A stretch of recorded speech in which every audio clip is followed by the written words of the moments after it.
Hi, I'm Sarika Benjamin and welcome back to my channel Benji's Home Cooking. So today I bring to you the recipe of making paneer tikka, paneer which is also called as cottage cheese. This is a very easy recipe made with a minimal amount of oil, mild spices, but it is a very popular starter or an appetizer.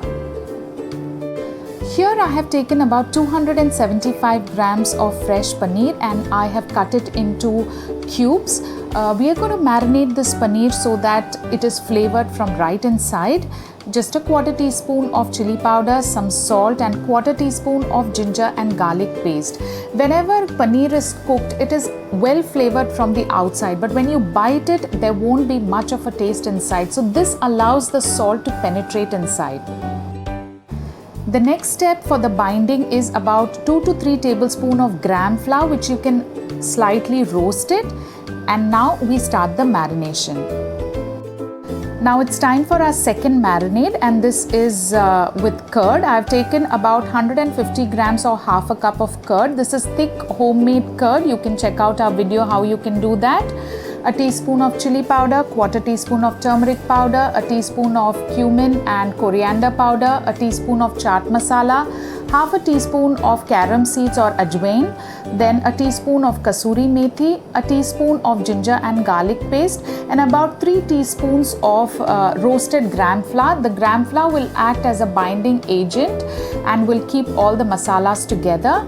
Half a juice of lime, and then we're going to just mix all of it. I'm not adding salt at this point of time because our first marinade has a little bit of salt. So once all of this is mixed, we will add some oil to this, just about 2 teaspoons of oil. And once all of this is well mixed, we will add the marinated paneer. You can see I have used a wider bowl for marinating so that it is so much more easier to handle the paneer. And for the vegetables, I have taken green and yellow bell peppers or capsicum and some onions which I have cut into 4 quarters and then peeled into petals. And here is our paneer that was marinated and resting for about 15-20 minutes. Please do not skip this step. You will realize that when you bite into these paneer pieces after marinating them for the first time, the salt really reaches the inside. You can see the moisture has left and the paneer will coat well with the mixture. Then goes the vegetables and the onions, and gently with clean hands we will just coat every piece of vegetable and paneer.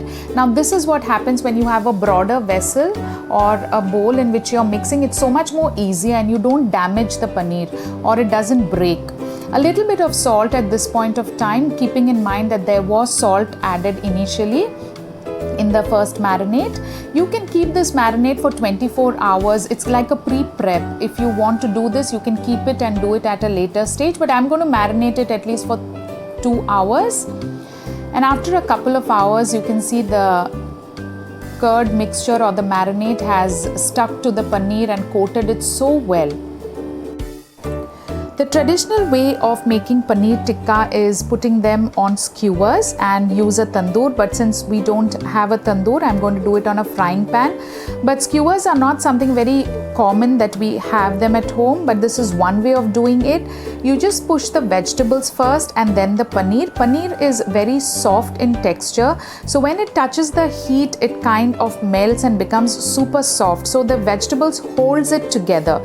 So you can just alternate the vegetables and the paneer. So here I put the capsicum and onions first, then goes the piece of paneer, and then again topped with the vegetables, and the process goes till you put about 2 or 3 pieces of paneer on a skewer. If you don't have a skewer, do not worry. I'll be showing you the next batch how you can do it equally well without a skewer. So here the pan is hot and you can just add about 2 teaspoons of oil, which is more than enough. This is a very healthy recipe, and once the oil is hot enough, we will keep our paneer skewers on it.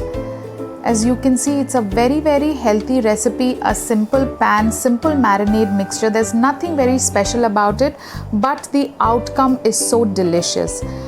keep rotating the skewer so that the paneer gets roasted on all sides. The gram flour helps to hold the coating, but a little bit of coating may drip. So don't worry about that. Just make sure that you press it a little so that every side of the paneer touches the pan. Sometimes you may have a little bit of the marinade remaining. Clean off the pan before you put on the next batch. You can see the paneer is ready, nicely charred from all sides, and we've just used a regular non-stick pan, not even a grill. So there's nothing fancy about this recipe, but it is so delicious and so easy to make. To those of us who do not have the skewers, this is a very easy method. Heat the pan, add some oil, and then add all the vegetables and the paneer cubes on it and keep roasting it on all sides. Now this is a much easier method than actually putting the skewer on the grill or on the tawa. Actually, this method ensures that the paneer and vegetable get roasted on all sides well, better than what it would be done on a skewer, because in the skewer sometimes the in-between masala remains raw, but here you can see it's roasted very well on all sides, even the vegetables. So feel free to serve it just without a skewer, or at this point of time you can put them back on a skewer if you want to present it like that. I'm going to show you that after roasting it, I put it back on skewer and it looks just exactly the same as I did it on a skewer. It's a very simple recipe. You can make the paneer marinade well ahead of time and grill them as and when you like. Easy, delicious, a doable recipe. I hope you have enjoyed this video. Do like, share and subscribe, and leave your feedback in the comment section. If there is any recipe you would be interested to learn, do let us know in the comment section and we'll try our best to bring it to you.